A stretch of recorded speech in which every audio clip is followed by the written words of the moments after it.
All right, we're going to start the session now. It's 10 o'clock. And first of all, a very good morning to everyone. On behalf of the Institute of Physics Malaysia, we are actually very happy to actually present the special session today, specially organized by Industrial Physics Subgroup, with a very special webinar today, entitled To Patent or Not to Patent. Okay, and today we are honored. We are very, very honored because of Mr. President, Professor Dr. Kuru, our IFM president, is also present here today for the session.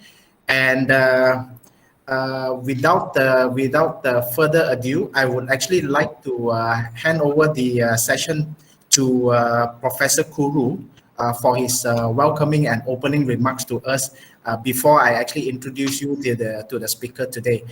Over to you, Professor Dr. Kuru.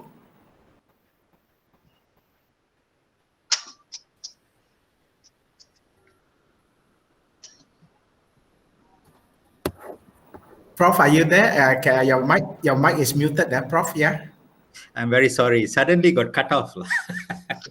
Okay. So, all right.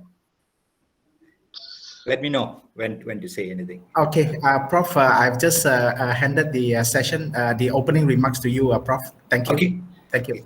It's dear Ricky and the team, as well as my good friend, Professor Ng Kuan Nun. It is a great moment this morning, as I believe this is our first ever Industrial Physics Subgroups seminar organized, and I'm looking forward to many great things to happen from your group, Ricky, and probably train more people. Yeah.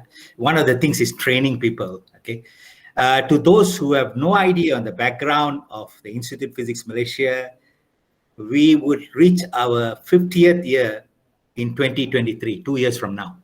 We are in our 48th year of our formation in September 1973. So hopefully I would still be alive to see the 50th anniversary celebration.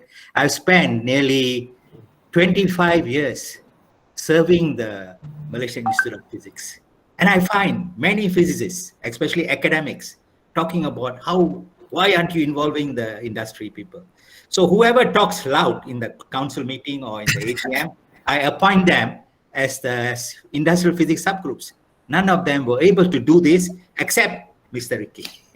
So it's a great moment, and it's an interesting topic, Boon, because to patent or patent is like to publish or perish. Statements among academics, and so forth. Professor Kuan Nun is our outstanding scholar, among us, and with a great heart of highly excited emotions. I'm looking forward for much activities from the Industrial Physics Subgroup. Okay, and hopefully in the next Perfects or some conference next year, we will also have an Industrial Physics subgroup conference. Okay, my best wishes to Ricky and his team, and we are delighted, Dennis, to see you here today, and to all the over 37 participants today. Kuan Nun, you can take over. Thank you. Okay. Thank you, Professor Dr. Kuru, for your encouraging, welcoming remarks. And without further ado, I would also like to go on to the next session. Our next session is a very special speaker from IFM. His name is Mr. Dennis Tan. Yeah, Mr. Dennis Tan. Actually, he's a member of IFM. And he's also a director in the patent office under the Boon Intellectuals. And he is one of the very few Malaysian patent agents, with postgraduate research skills in science. And he has more than 15 years of experience in handling patents for universities, research institutions, private companies, or even individuals. And I know here today, this morning, we were able to actually gather people from the higher research institution. We were able to gather people who are practicing in the industry.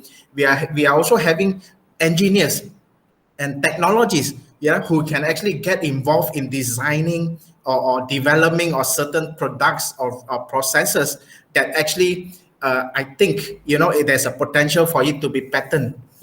And we have our very right speaker here today, Mr. Dennis Tan, who is actually the founder of Boon IP, yeah, and he has been quite successful because his clients, yeah, Boon's IP's clients has actually won numerous awards, yeah, in invention competitions such as MTE, ITEX, HIN, and also Impacts lah, Impacts. So, guys, the session is here, and Mr. Dennis Tan, I would like to hand over the floor to you. Please share your session. Thank you so much. Greetings to Prof. Guru Nathan, Mr. Ricky Liu, fellow members of Institute Physics Malaysia, Board of Engineers, Board of Technologies, and guests. Good morning. Thank you, Prof. Guru Nathan, for giving me an opportunity to share my thoughts on patents. Ricky, the chair of Industrial Physics Group, is a great leader that gathered several industrial physicists together to meet regularly. I would also like to acknowledge Prof. Ng Kwang Hong's contribution in the group for overseeing the progress of Industrial Physics Group. Allow me to open my slide.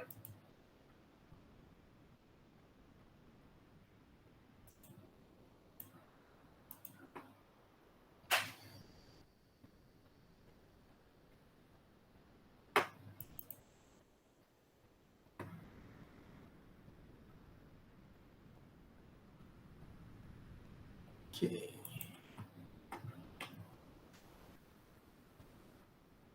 Okay, we can see your slides, Dr. Dennis. Yeah. Okay.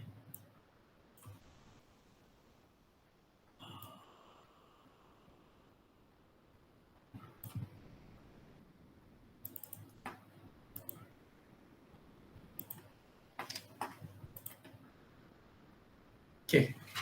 So I'm always asked if I'm a lawyer. How do I get involved in patents? I graduated with a bachelor's degree in applied physics from USM. Okay. So I'm still new in Google Meet, so there might be some hiccups. Okay. After that, USM offered me a scholarship to continue my studies in postgraduate research. With a master's degree, a company offered me as a job as a researcher. I was exposed to patents while working as a researcher. A patent firm then find that I have the ability to explain technologies and entice me to join the firm. A foundation in science is important to explain inventions. I have to learn the in and out of patents. I have to understand patent and related intellectual property laws before I qualify as a registered patent agent. There are around 200 patent agents in Malaysia, and the majority of the patent agents are lawyers. I'm one of the few scientists, particularly a physicist with postgraduate research experience, that qualified as a patent agent. Then I was selected to learn IP valuation so that I can put a value to patents. Then I'm also a member of IFM, so I have to acknowledge IFM. A physics professor always made his class sit on the edge of a cliff while they studied. Do you know why? Sit on the edge of a cliff. He said that was where they had the most potential. Okay, this is a cliff of Batu Caves. I invite you to sit on the edge so that you have potential energy. Okay, potential energy equals to mgh. Okay, we sit up there, then we have potential energy. Now, let me share the potential of patents. Patents are related with invention, which is symbolized with light bulb. They are incandescent light bulbs, energy-saving light, and light-emitting diode. Which bulb would you buy for your house? The incandescent light bulb, energy-saving light bulb, or LED? Why choose one over the other? Okay. These three bulbs to a layman are not different. The bulbs provide light. Are you interested to hear a story on light bulbs? Let's explore the evolution of light bulbs. Let me start with the father of batteries. In 1800, the physicist Alessandro Volta invented battery. He demonstrated the generation of electricity after piling a series of copper and zinc plates stacked together. Okay, so that's why the SI unit for potential difference is named after Alessandro Volta. After that, Humphrey Davy took the battery and he connected the battery with carbon, and the carbon glow like a matchstick. So Humphrey Davy observed that battery or electricity can generate light. In 1840, Warren Roux enclosed a platinum coil in a vacuum tube and passed electric current through it. Then in 1850, Joseph Swan created light bulb using carbon paper in a glass bulb. A man later used carbon filament in a light bulb. The filament lasted at least 15 hours. Okay, 15 hours. He found a patent in 1879. Okay, this man, he is Thomas Edison. Edison's bulb was successful and replaced kerosene lamps in America. Edison is not the inventor of light bulb. The inventor of light bulb is the little known Warren Roux that I mentioned earlier, but it was not commercially viable. Platinum was expensive. Edison is known as the inventor of improved or practical light bulb. He improved the character of light bulb and made it commercially viable.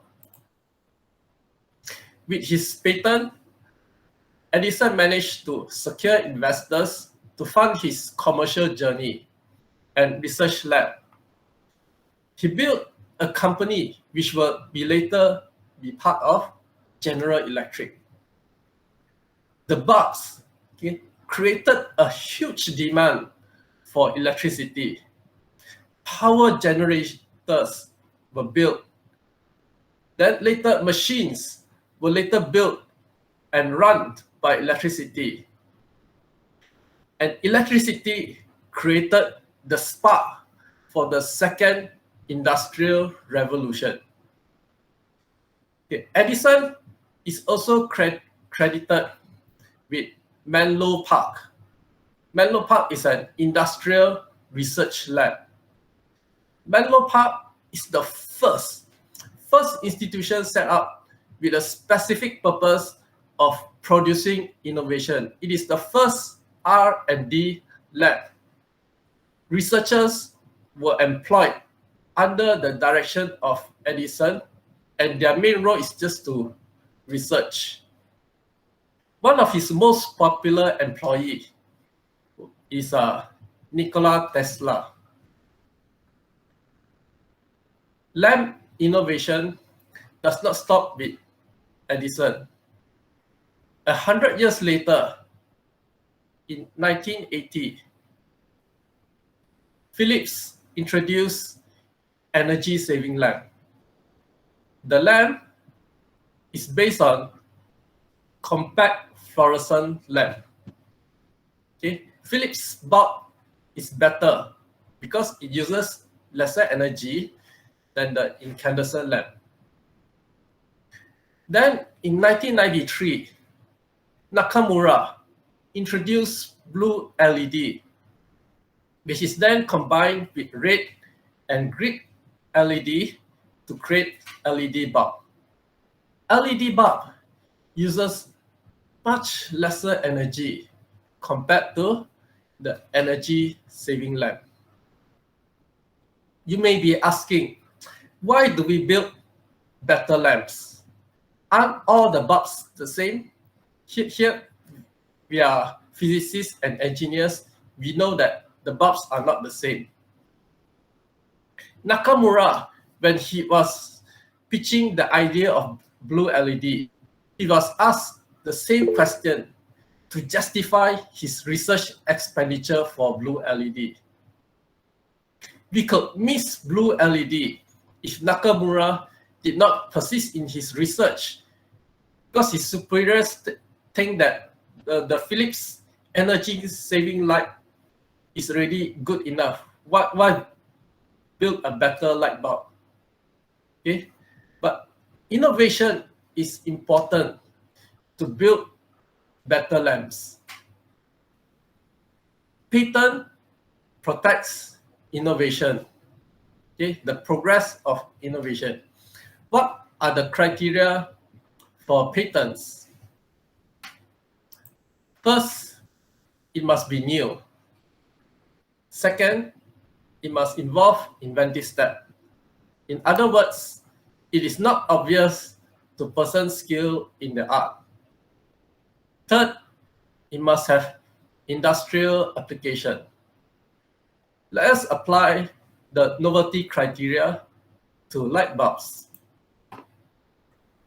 Edison was the first to come up with the coiled carbon filament. Okay. Philips was the first to build a compact fluorescent lamp, while Nakamura was the first to build a blue LED. Okay. He used gallium nitride to produce blue LED. A new way or a new material is introduced to build better lamps. The new way or material is important in technology progress. Research involves huge investments, and patents are important to protect steps of innovation. Developed countries recognize the importance of innovation and progress.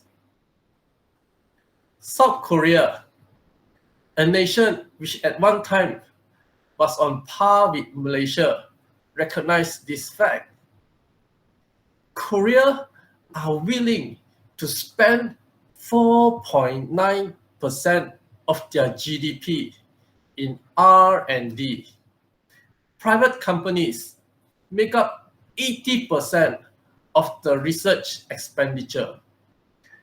High proportion of industry researchers move to academia. They were recognized. Samsung has close collaboration with universities. Okay. Then Samsung also has a huge patent portfolio that covers technology from screen technology to 5G technology. In fact, currently most of the phones that we use today uses screen technology from Samsung. Okay. On the other hand, Malaysia spends 1.1% GDP in R&D, which is below the world average. The world average is 1.3%. I personally feel that Malaysia needs to spend more in research to move up the value chain.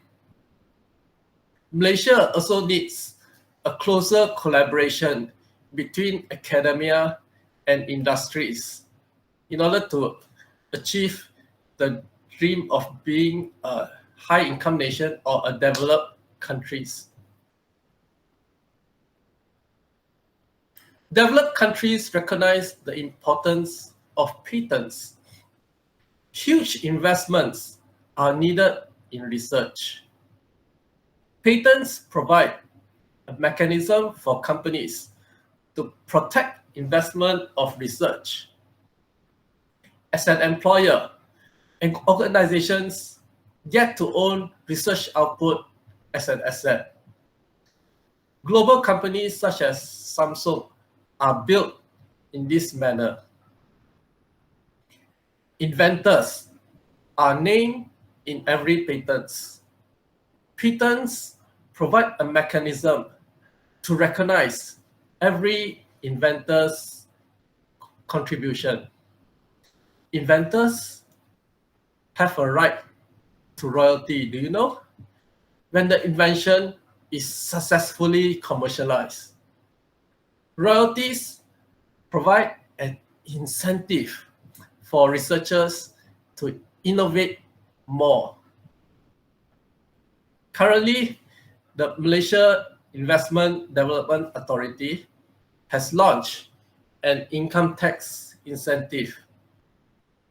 It is a scheme called a patent box scheme, and it is introduced so that companies will have no income tax over the royalty income.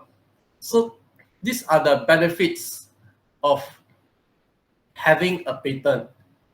And the developed countries, the big companies, the global companies all recognize this fact. And even China, they have moved very fast in technology because they also recognize this matter. There are naysayers over patents. Today, the most popular topic involves the COVID-19 vaccines. Okay, so let us do some comparison between the vaccines. Pfizer is based on the mRNA. AstraZeneca uses the viral vector, while Sinovac uses inactivated virus. The University of Pennsylvania, a private university in America, developed the basic mRNA technology. They filed a patent to protect the basic mRNA vaccine technology. Then, BioNTech, after the start of the pandemic, know that the world needs a vaccine against COVID. That identified the proper specific mRNA against the COVID-19. And they filed a patent to protect that. Okay, so University of Pennsylvania and BioNTech are private entities that conducts research with private funds. They are private companies and they are funded with private funds. They have their own model. So Pfizer licensed the technologies from these entities. And so today we have the Pfizer vaccines. Pfizer manufactures and distributes the vaccines throughout the world. And currently, developing countries are asking America and the mRNA vaccines for a waiver for the mRNA technology. On the other hand, Oxford University is a public university that developed the viral vector with public funds. Oxford owned the patents and know-how for the respective vaccine. AstraZeneca licensed the technologies from Oxford. And at this time, Oxford was kind enough to waive the royalty during the pandemic. Okay? Because Oxford is a public institution, and their research funds are public funds. So the researchers, that they are kind enough to waive the royalty. They know that it is important for the global community to face this together. Whereas Sinovac, the third vaccine choice in Malaysia, is a private company that develops vaccine with state grants. China is very generous with state grants. They provide grants to private companies over topics which have generated countries' interest. They provided grants to Sinovac since the explosion, since the SARS pandemic. So the Sinovac have experience to develop research and develop vaccine since the SARS. They use the inactivated virus. They did not claim that they have a patent. Until now, they did not mention any patent. Okay. We have three different models. The Pfizer model, which uses patent, and they believe that researchers should have their protection and royalty over their vaccine. The company should profit from their vaccine. Whereas in AstraZeneca's case, but their model is based on because it was publicly, the research was publicly funded, so they choose to waive the royalty, and they allow AstraZeneca said that they will produce the vaccine at cost. And in the third model, we see that Sinovac, they use a different model, and they are funded by the government. The state generously gave them a lot of money, and they've created a lot of vaccines, and they use their know-how, and they managed to use the vaccine to create diplomacy. They employ vaccine diplomacy throughout the world. There are three different models. Each have their understanding and exploitation of patents. So between these three, if we don't look at the efficiency, which is the main topic that people talk, but if you look at the commercialization model, which do you think is a choice? Do you think is a better commercialization model? The Pfizer's patent and capitalism model, AstraZeneca's research, okay, and in this important time, we waive the patent model, or Sinovac's model, where they did not claim to have a patent, and they employ a vaccine diplomacy strategy. So this is something which is beyond our topic of discussion today. It can take many days to debate this, but this is something that I would like to share, because today most of us are talking about the vaccine. Okay. Then the World Intellectual Property Organization, they recognize that there are some subject matters that should not be patentable. Okay, if you develop discoveries, scientific theories, or mathematical models, then you cannot patent the method.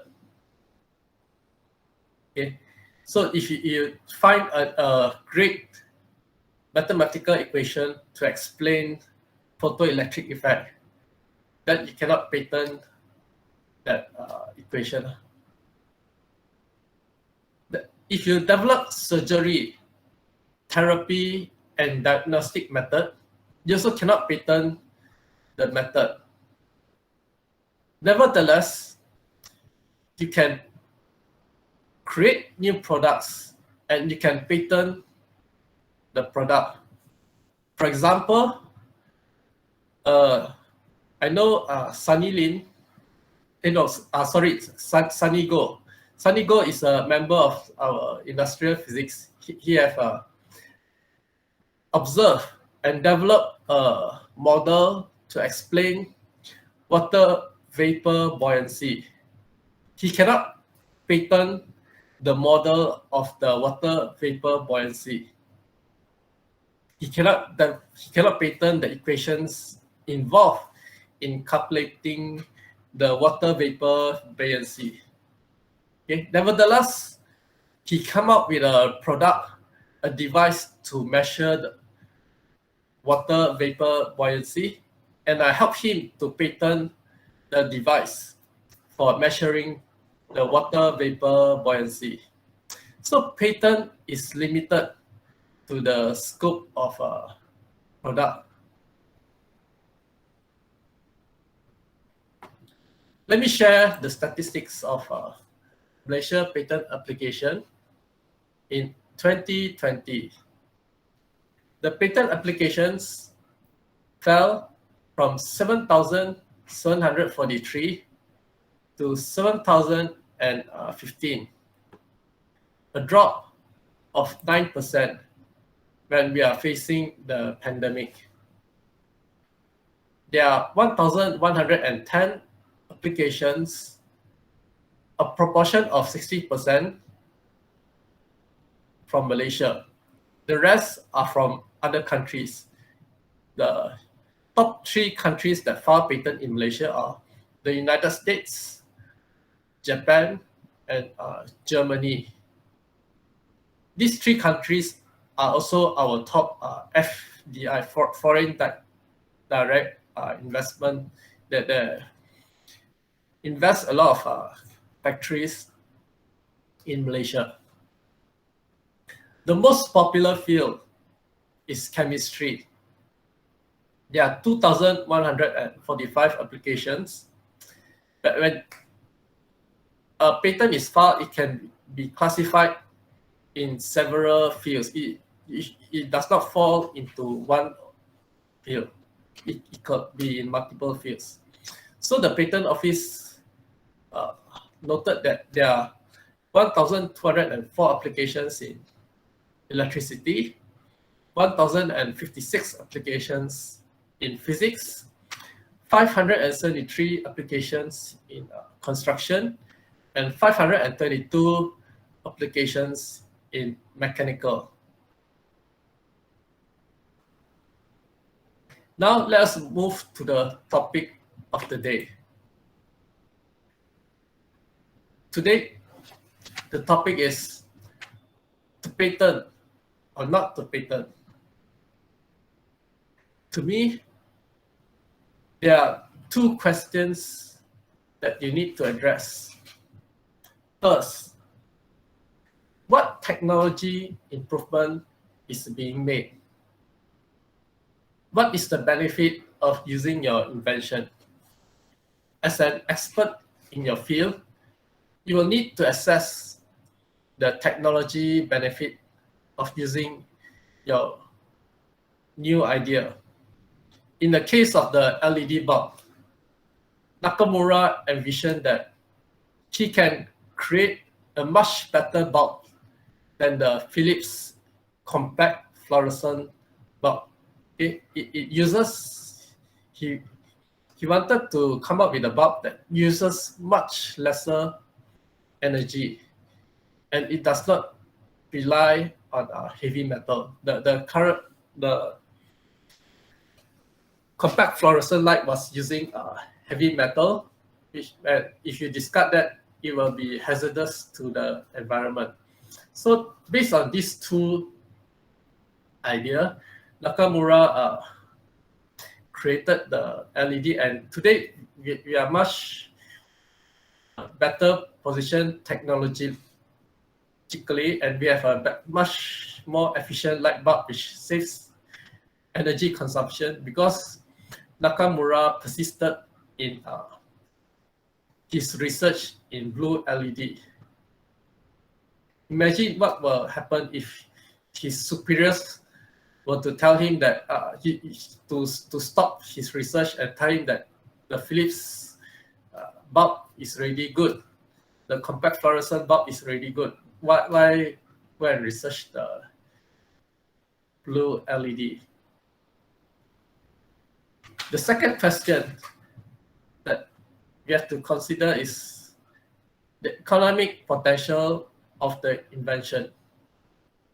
What is the size of the demand for the invention? Okay. In the LED's case, Nakamura recognized that every property, from your house to the commercial property, every property needs a light bulb. So he recognized that the world is a huge place where it can there's a big size. So there's a huge economic potential to file and protect, to research and protect the LED light bulb. Okay, so invention journey is not an easy journey. First, you need to develop something new, and that is only the beginning of the journey. To convince your peers that your invention work is the second step, and it is probably a much harder step to achieve. If you look back at Thomas Edison's era, he had a wonderful staff, Nikola Tesla. Nikola Tesla in America at the time, he was regarded as an immigrant. When Edison was moving around the country to build energy generators, Thomas Edison's model was based on the direct current model. And Nikola Tesla, he know that direct current, when you transmit electricity with direct current, you will face a lot of energy loss. So he developed alternating current model, and he built transformers and etc. He pitched it to Thomas Edison, but Thomas Edison was a celebrity. He is really very high. Everywhere he go, people treat him as a high celebrity, and whatever he said, people will listen to him. So when Nikola Tesla pitching the idea, he brushed it off and didn't buy his idea. So Nikola Tesla stopped, and he know that he have a much better idea. He find other investors and built his own model. He tested, built, and he also patented his own model. And when he wants to pitch his idea of energy generating using AC, he have to go against Thomas Edison, who is already regarded as one of the most trusted person in America. He have a huge hurdle to go because he's the underdog. whereas Thomas Edison is already known. And yet, Nikola Tesla, he persisted, and today we know who won the energy generating system, because Nikola Tesla won because we all know that AC is better. You reduce energy, reduce the loss of energy, and it is much more efficient, and it is it is cost efficient. You have a huge economic potential when you reduce the cost of generating and transmitting the energy. So there's also a movie which depicts the battle between Edison and Nikola Tesla. It is called the Current Wars. If you are interested, you can watch the film called the movie called Current Wars. Sometimes the Fox movies will show the movie Current Wars, but I don't know whether it is still being shown. Okay, so there are basically a few criteria that you need to consider when you want to file a patent. Patent research and patent involves investment, so you have to consider your technology improvement and your economic potential. Okay, if you have these two criteria fulfilled, and these two criteria have given you the green light, then and you believe that you have something which can benefit the mankind, then please go ahead. You can contact me, then I will be happy to help you to file a patent to protect your idea. Okay, so this is the last slide. Thank you for listening to my idea. If you like to follow my journey, you can go to Facebook and like my page at Boon IP. You can also visit my company's webpage at boon.com.my. So thank you. I pass the stage back to Mr. Ricky Liu. Now we have a Q&A session. Feel free to ask any questions that you have. Okay, thank you, thank you, Mr. Dennis Tan. Generally, I think that actually gives us an idea behind the reason why people patent. Yeah. Okay. There are some people who have raised their hands. Yeah. Probably I'll just go through the hands first, and then there are also a lot of questions that's being raised in the chat box. The first person who actually raised the hand is actually from Jenny Wong. Yeah, Jenny Wong. You have the privilege to ask the first question first. Jenny, you there?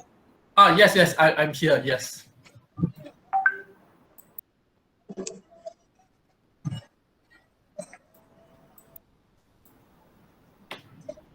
Okay. Never mind. I think she let go the hand already. Okay, never mind. I have a question here. Okay. Okay, this question here is actually from Technologies. Yeah, Norman Wong. Norman Wong Abdullah. His question is there's two questions here. First question is why there are so many different type of specification and design for similar product. Why is there like that? Okay, that's a great question. That's why in the slide I showed you the difference between the incandescent light bulb, the compact fluorescent light bulb, and the LED light bulb. Even before Edison created his practical incandescent light bulb. Okay, guys, can you mute your mic when you are not speaking? Please mute your mic because it's interrupting the sound. Okay, all right, Ken. Let's continue. Dennis. Okay.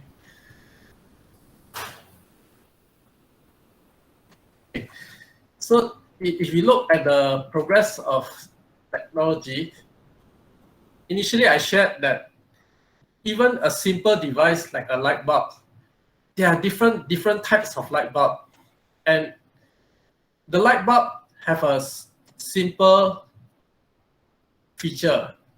The function of the light bulb is just to generate light.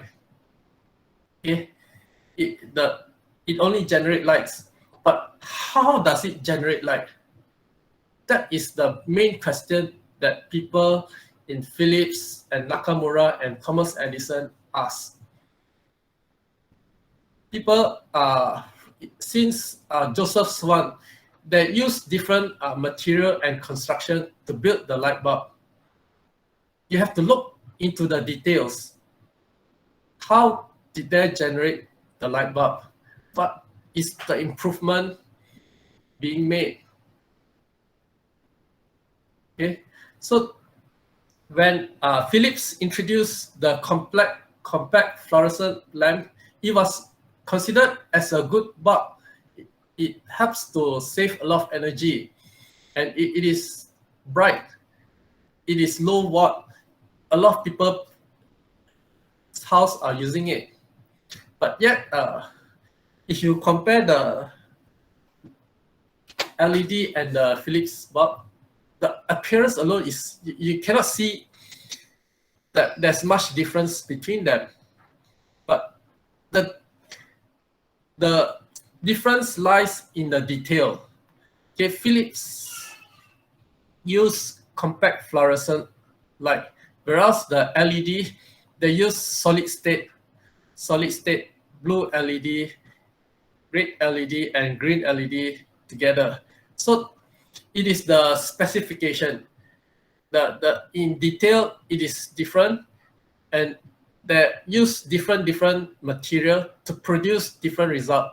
Currently, there are still people innovating to make the light bulbs more efficient, and they are still optimizing it to make sure that the light bulbs can be more efficient, use better material, probably use lesser material. So that's why in patent specs, you will see for one title, there are several patents being awarded for the same title.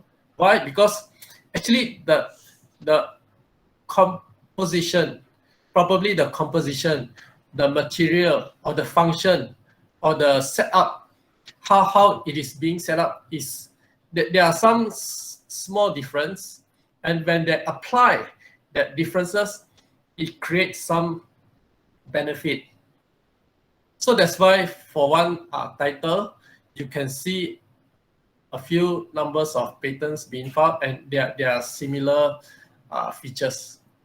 So did I answer your question? Yes, I think so. So there's following the question he also mentioned, is it that the patenting, that different specification for patenting, is it more related for patent protection or is it more for technology improvement? Is that the reason why they have different spec? Is it more for patent protection or is it more for technological improvement? Okay, so there are several strategies employed in patent.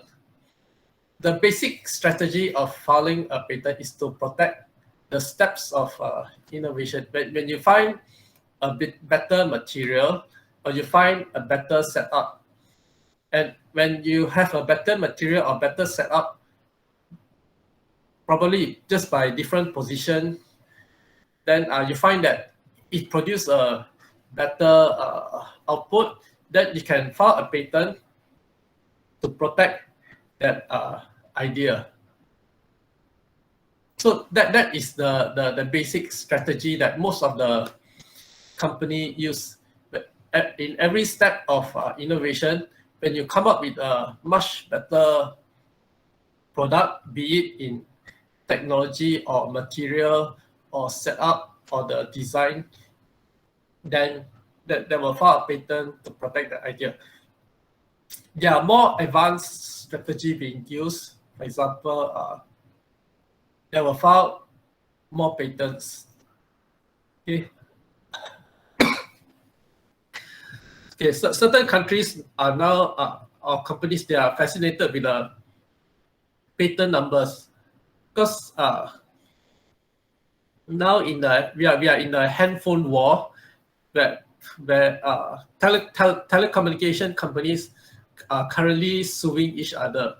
Then so they are trying to create a patent chest, so that they can defend themselves against other patent suits. So for these telecommunication companies, they will go for quantity. Any idea that you have regarding telecommunication, they will buy over that patent just to keep in their war chest, just in case that in the future that they can protect themselves against any suits. Okay. Okay, thank you so much for answering the question. Yes. Okay, the next question coming from technologist Dr. Shalini. Yeah? How many percentage of incentive we might get when our patent is successfully commercialized? How much is the percentage of incentive that we might get when our patent is successfully commercialized? Okay, so that is a good question. Currently, in our Patent Act, in the Patent Act, it is mentioned that inventors should be acknowledged in every patent spec, and inventors have a right to royalty. Okay, but it did not mention the quantum of royalty. Okay, it did not mention how many percentage. So currently, it is up to the market. It is up to the market to offer the percentage of royalty. In advanced, let me share you the experience in advanced countries. In the telecommunication companies, it is very competitive. So they value talent, and they try to scout, they will scout for the best person to work for them. So they will offer high royalty to get the best person to work with them. So the royalty percentage is dependent on the market rate. If you are in a very competitive field, then you get a good royalty percentage. But if you're not in a competitive field, then the percentage is not high. So Okay. did I answer the question? Yeah. Thank you so much. Okay, the next questions come from engineer Daniel Pillai. Yeah. He said, a very good morning to our distinguished speaker and fellow attendees. I'm Daniel and I work in an aircraft MRO facility. Out of curiosity, if technical staff fabricate a tool or a test set or a jig, can we patent it in Malaysia under the company name before acquiring approval from the aircraft manufacturer, which is usually foreign based? The concern is that the idea could be copied before acquiring the Malaysian patent agent. Thank you. Okay, so the question is regarding the ownership of the patent. I assume that your company is a vendor for the foreign company, and what you did was you find a better way to come up with a new device to solve a particular problem. Okay, but first we have to look at the relationship between your company and the foreign company. Usually there's a vendor agreement between you and the company. If your role is just to provide service or maintenance, your role does not involve R&D to improve the product, then basically you are allowed to independently design and create your own product, and you can independently file a patent to protect that product. But if your relationship with your foreign counterpart is a much higher level, and it involves a lot of confidentiality, and there's also a research clause into it, okay? And they are funding your research, okay? If there's a premium and they are funding your research, then you have to seek their permission to file the patent, because it probably there will be some co-ownership question in it. If they were the one that provided you the tools, they are the one that provided you the tools, and they provided you the direction, and they provided the supervision and the R&D guidance and etc. Then if you come up with the one that come up with the better product, you still need to see how to collaborate and ask them whether they are interested to protect a patent together.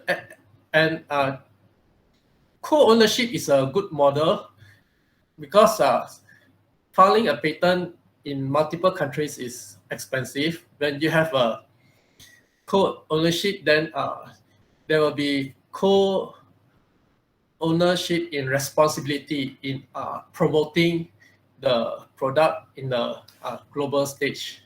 Okay. So that's my answer. Thank you, Mr. Dennis. Okay, there's a question here from Engineer So. Yes.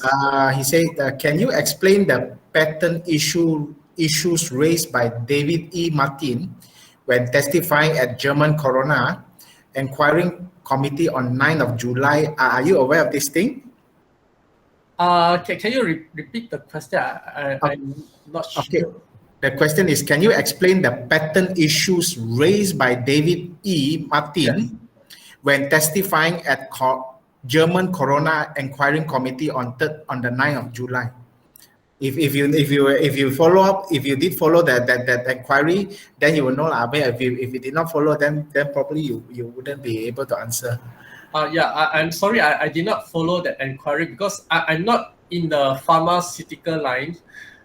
I'm a physicist, so I follow the mechanical, electrical, electronics, and physics related line.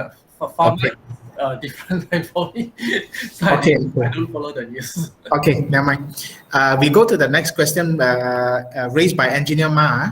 Yes. Okay. How many of our Malaysian universities' patents, for example, those garnered awards in MTE, ITEX, make it into commercialization and truly successful? That is the question, yeah? How many of our Malaysian universities' patents, for example, those garnered awards in MTE and ITEX, make it into commercialization and truly successful?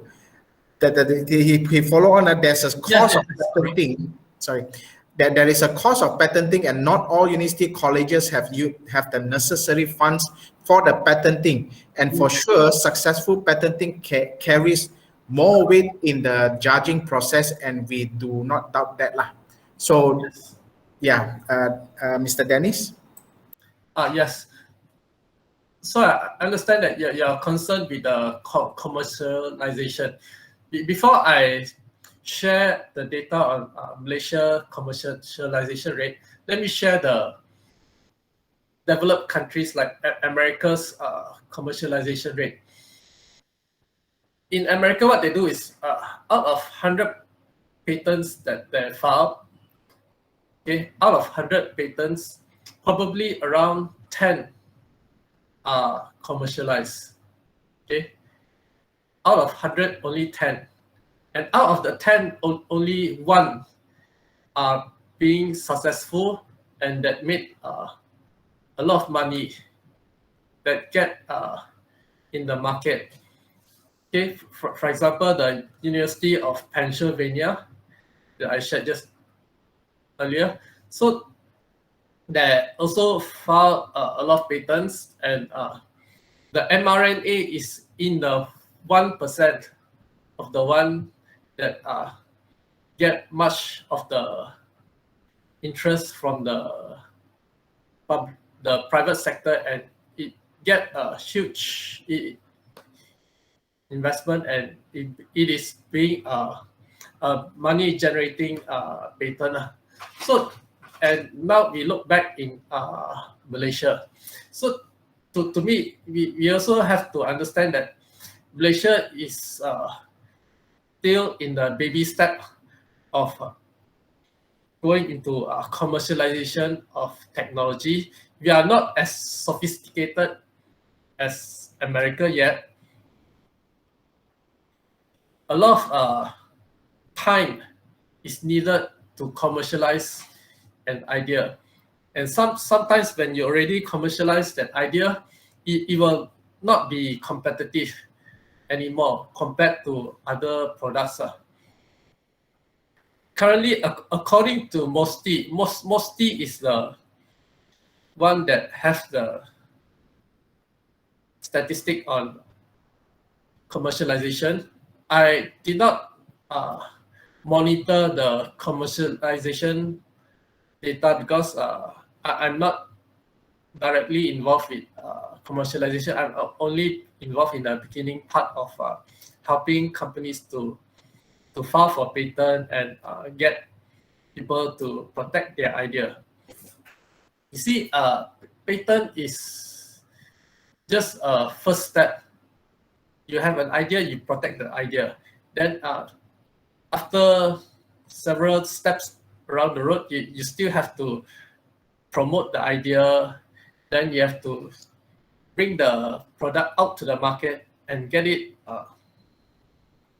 commercialized. And when you get your product out, you have to fight against the big boys, just like how Nikola Tesla, he has to fight against Thomas Edison.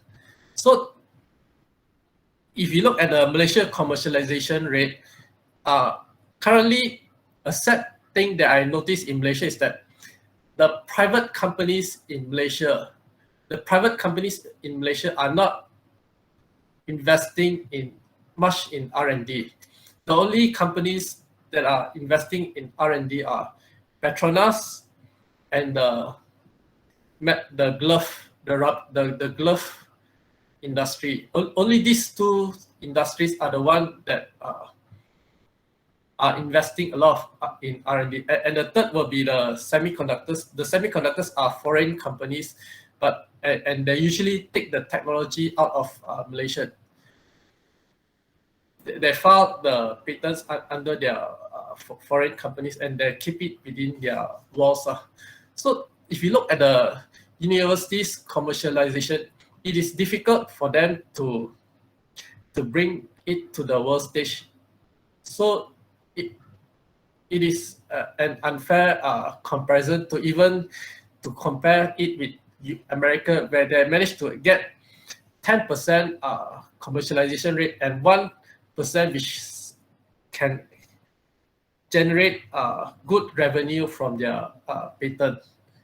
And that 1% is enough to cover the 100% of the R&D expenditure for the university. So that's why universities like University of Pennsylvania, they are still a private university. They maintain their entity as private. So in Malaysia, so far, I have not heard of any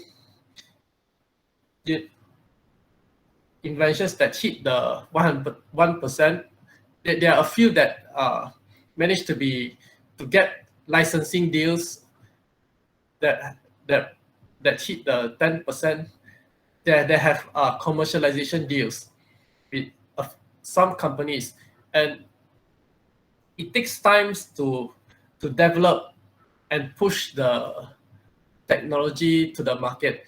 And in Malaysia, most of some of the companies, they prefer to be humble. That when you try to portray yourself as very successful, and your product have a good income, there will be some people that will come in and jeopardize the success of the product. So most of the researchers that I know, that even though that they have managed to commercialize their product, they still maintain their low profile. That they don't want to highlight that their product is already successful. So currently, I'm not sure if there's any invention that is producing good royalty income from their patents. So that's my personal sharing. Okay, we have the next question here from Sam Hezig. Yeah? Sam Hezig asked a question, simple question. What is the difference between invention and discovery? What is the point of naming a new star or even planet if we found one? What is the point? Okay, so we have to make a distinction between discovery and invention. Discovery is the observation of a natural phenomena, and you manage to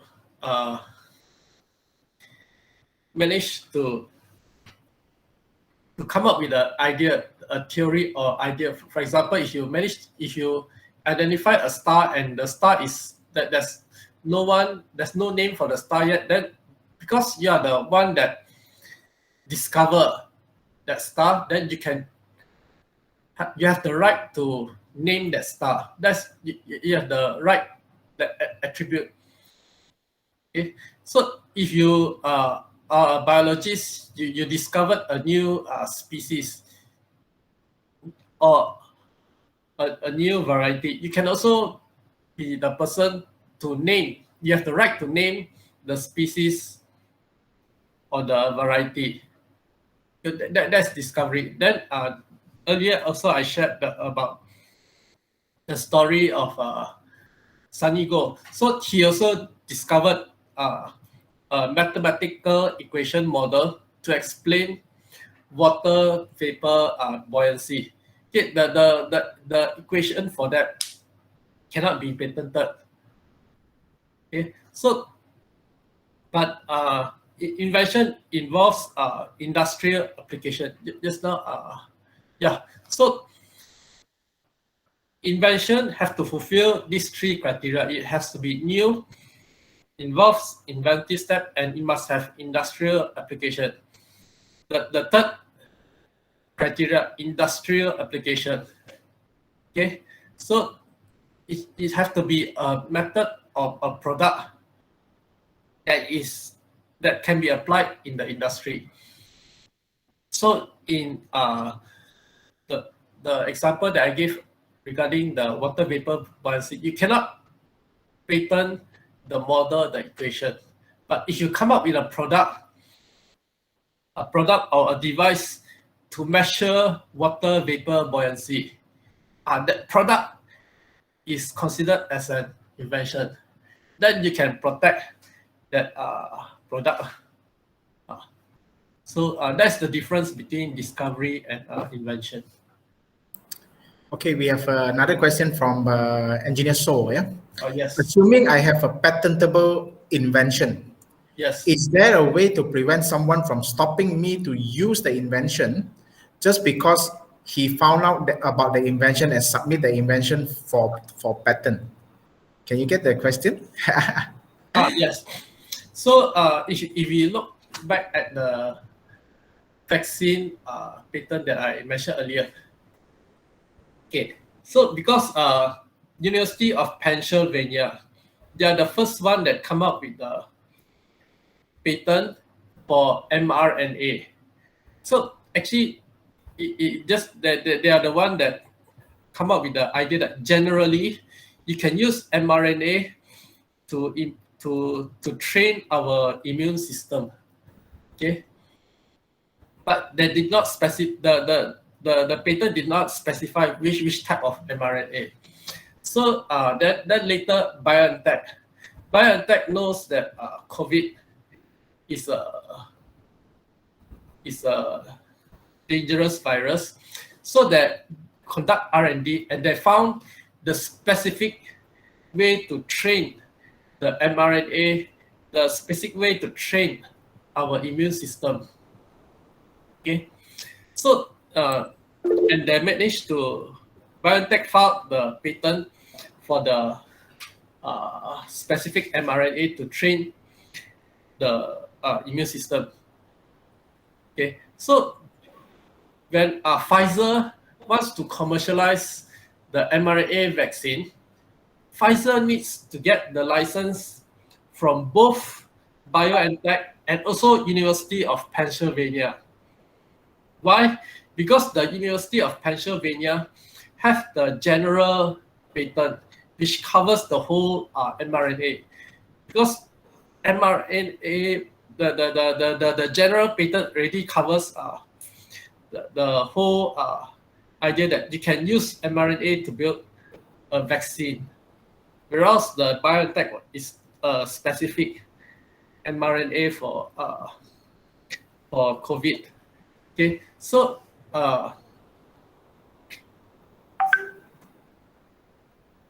then actually, hypothetically, the University of Pennsylvania can stop BioNTech from researching in mRNA vaccines.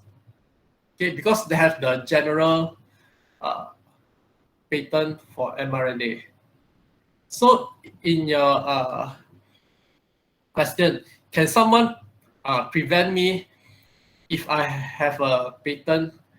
Yes, if someone already have a patent over a general idea, and what you did was come up with a more specific idea, then the earlier general patent the general patent holder can stop you from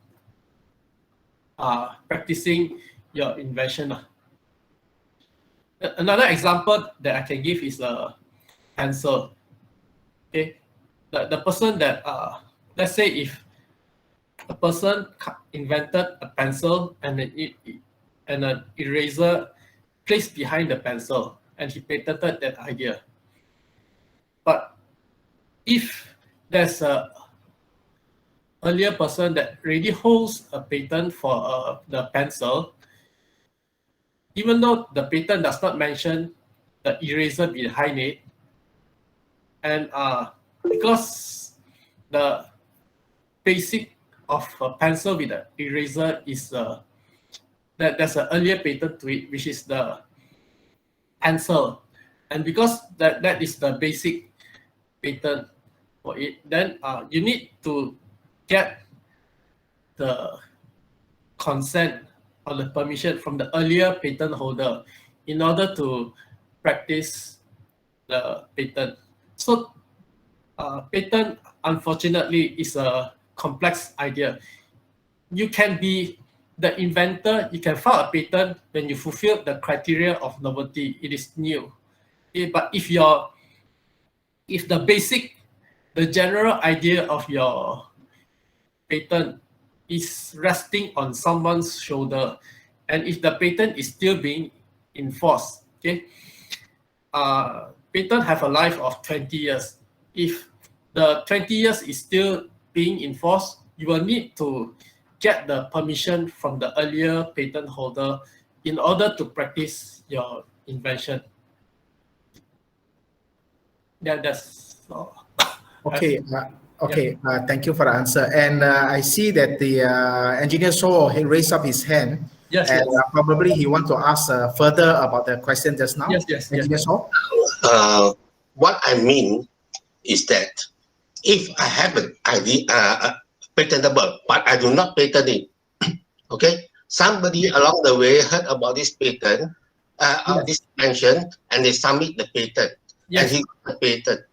But I do not want him to stop me from using the invention, although I have no interest in actually what you call this, getting money out from this thing. So Okay. I want to be free.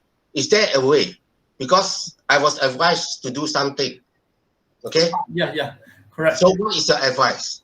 Okay, so currently we have this concept called first to patent and first to invent concept, and Malaysia follows the first to invent.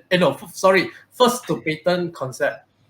Okay. The whole thing follow first to patent. Yes. Okay. The whole thing is this. Is there a way for me to say that this is the prior art? That means I have the whole thing that written well, written properly, and get it stamped. Yes. If you already was a bit earlier. Yes. If you can show proof, for example, like publication in a journal, okay, then that publication in a journal will be considered as a prior art against that patent. Oh, okay. The whole thing is this. Yes. In the patent, you are revealing the secrets. But Yes, the whole thing is the moment I know that he's using the secrets that I have. Yes. Okay. Then I will review, state that actually this is what I wrote many years ago. Okay. But I did not patent. So using a date of the stamp office, stamp on the document. Yes. Would it be valid? Currently, Malaysia does not have a system to recognize stamp over an envelope. No, it's a sealed envelope. You send it to somebody, to a lawyer. That is all sealed and it's stamped. You do not open it up. Yes. That in Malaysia, there's no such system to recognize a sealed envelope. Okay, let's say I make the machine, Yes, but I did not review. Later on, when he patented the thing, then they know that this was built many years ago. Yes. Is that valid? Like I said, because Malaysia is the first to invent country, and as long as if he managed to show that he just add one improvement over your idea, then he can claim a patent over your idea. Yeah, he can claim the new the additional, but then the whole thing that actually makes it work as a whole. Yes. He cannot patent, but he can use the idea. Yes. If I'm representing him, and if you claim that you have an invention, so I will look at your invention. You claim that your idea is comprises feature A and B. So I will look at my client's invention and I will find a new feature and say that my client have a feature ABC. So my client will be entitled to file a patent, and you cannot stop my client. No, but he was using this idea. Yes. From the earlier, and he submitted that, and he was grant the patent. Yes. He was granted the patent based on, let's say I have done the thing. Okay. So can he actually stop me, and all the patent will then be dismissed? So you have to look at what is stated in his patent claims. Okay, you have to look at what is stated in his, because patent is an official record, whereas you only have your own personal record, which is that there's no document, there's no official document to say that you have invented your idea. This is a classic scenario where he say, she say. In Malaysia court, if you look at the Malaysia court, in a situation where he say, she say, you'll find that in this situation the court will the judge will usually follow the one who has the official document, the patent holder. Okay. The other thing that is, let's assume. Yes. I publish in an obscure internet where it has all the dates and everything. Yes. Okay. Would that be valid? Okay. It depends on which kind of document or platform. because the dates are all there. Everything is documented. I have Yes, no yes, control over the dates. Yes. You can say that probably you can use that as a prior art. Yeah, that's a possibility. It's a matter of how you want to prove. Not the question of how you prove that is your prior art is out of the question of today's topic. Because then that is what you have to prove. Yeah, that's why I want to say to patent or not to patent. Yes, Okay? correct. Because patent is expensive. Yeah. So I don't want to patent, but I don't want to be people putting a hinder for me using something that I already done. Yes. Yeah. I think a lot of people are facing this issue. Yeah. So good documentation and publication of document is I agree is an important way to protect yourself. So as long as you have publication and you can prove that it is a form of prior art which is earlier than the patent application, then it will be a good defense. Yeah. Okay. Yeah. Thank you. Yeah. Thank you, Engineer Sobi. As time our time is slowly getting less and less, but I want to check with one question from this is actually from Dr. Ong, Dr. Ong Bun Hong. Yes. You say, "Hi Dennis, could you please enlighten us on the cost involved here? On the cost involved from a typical new patent application to patent granted and maintenance." Yeah. Yes. So the patent filing process involves search. Then I help you to draft, filing, then examination, grant, maintenance. So there are several steps. First, I will help you to conduct a search to make sure that your patent fulfills these criteria. These three criteria: it must be new and involve inventive step and industry application. So then after that, I find that it is novel. Then I will help you to draft the patent spec and file it. Then help you to get a grant. From the search to the patent grant, the fees involved around 10,000 to 12,000. Okay, it depends whether the patent application receives any objection from the patent office. So if there's a rejection, then we have to spend time to analyze the prior art, and there's extra fees for analyzing the prior art. So that's why a good budget of 10,000 to 12,000 is good enough for filing a patent. The budget. The maintenance is a separate matter. You can maintain a patent up to 20 years. The maximum life of patent is 20 years. And after that, the patent will be considered as general public knowledge. The maintenance every year is different. So that there's a quantum of annual fees which will be increased every year. So initially it will be just a few hundred, then it will raise to 1,000 and not more than 2,000 annually. That's the fees for maintenance. Okay, so that's roughly the cost for patent. Okay, thank you very much, Dennis. Yes. I guess I think due to time, there's still some questions in the chat box. Yeah, Yes. in the chat box. What I'll do is that I did a copy of the chat, and then after the session, what I'll do is that I will forward the questions to Boon. Yeah. And so that you can directly respond to the questions lah. Yeah. And our president, he has something on, and he has actually apologized, and he has to leave. He has left, but he said he has a lot of questions. Yeah, that he want to talk to you later, about these patenting issues. Yeah. So And feel free yes. to contact me. You can follow me at the Facebook page that I shared earlier. Then you can contact me. Yeah, I'll be happy to answer any questions that you have regarding patents. Yeah.